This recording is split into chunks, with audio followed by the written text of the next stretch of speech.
Բարև սիրելի աշակերտներ ջան, ո՞նց եք։ Այս անգամ փակ դաս ենք անում, որովհետև եղանակը այդքան էլ լավը չի, էլի։ Տենց մեկու մեջ անձրև ակցում, դուսը տես մի քիչ ցրտոտա։ Դնում եք ձեր մասին ինչքան եմ մտածում։ Չեմ ուզում մրսեք, հիվանդանաք, անձրևի տակ մնաք։ Այսօր մեր նախակրթարանի երկրորդ դասն է։ Շատ ուրախ եմ, որ այսքան մարդ է հավաքվել։ Շատ լավ է, որ այսքանդ կրթվելու,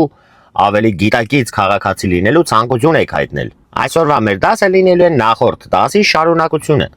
Մի խոսքով հարմար տեղավորվեք, քանի որ սա շատ խիստ դպրոց չի։ Ես թույլատրում եմ նաև հանդեկարակ սուրճ վերցնեք ձեր հետ, չարազեղեն վերցնեք, ով սովածակարա ձեռի հետ էս դասը լսելուց հասելուտի։ Ես շատ բարի ուսուցիչ եմ։ Ինչպես եւ նախորդ դասին ասել էի,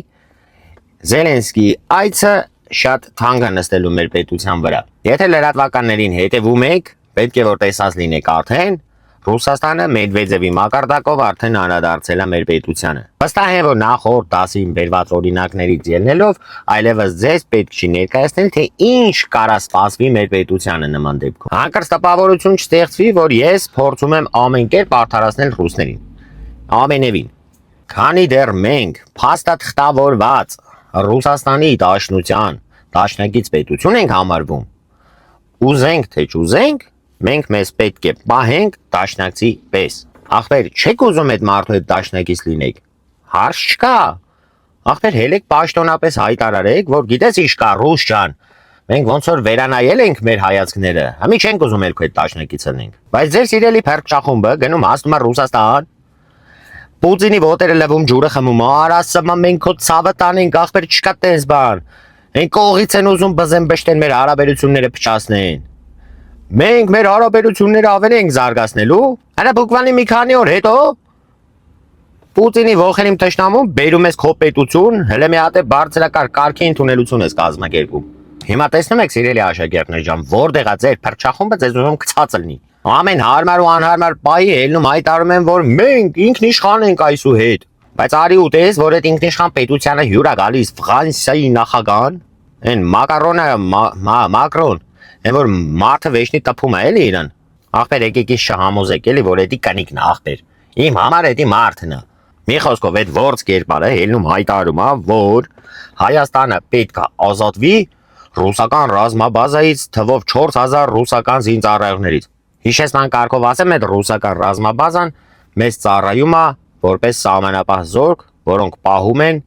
մեր եւ Թուրքիայի միջև եղած սահմանը։ Ու ոչ մեկի մոտ հարց չի առաջանում։ Ախպեր, բա որ այդ մարդիկ գնացին։ Այդ սահմանը ով է պահելու։ Նամանավանդ այն դեպքում, երբ որ փաստացի զգացվում է զինծառայողների պակասը բանակում։ Եթե այդ պակասը այդ խնդիրը չունենայինք,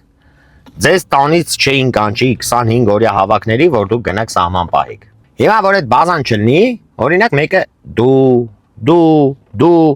գալու են սենց սիմոն վզիցդ վերցնեն, 25 օրյա հավաքի փոխարեն կարա լինի, ասենք 50 օրյա արդեն հավաք, տանեն սենց դնեն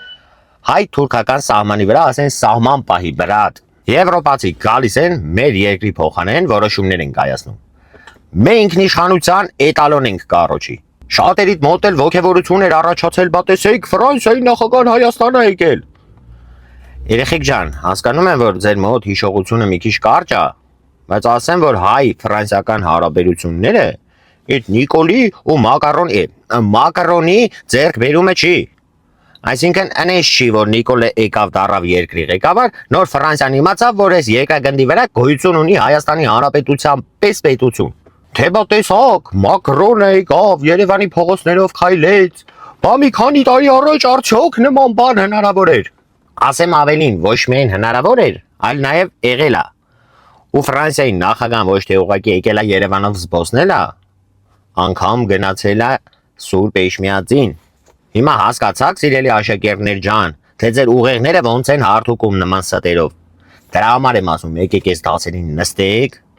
Ախպեր ձրիա, ձեզանից փող ոչ մեկ չի ուզում, ոչ մի բան չի ուզում։ Ախպեր նստեք, լսեք, սովորեք, կրթվեք, սկսեք տարբերել թացը չորից։ Սկսեք տարբերել, թե ով է ձեր լավը ուզում, իսկ ով է ձեզ լոխի տեղ դրած օգտագործում։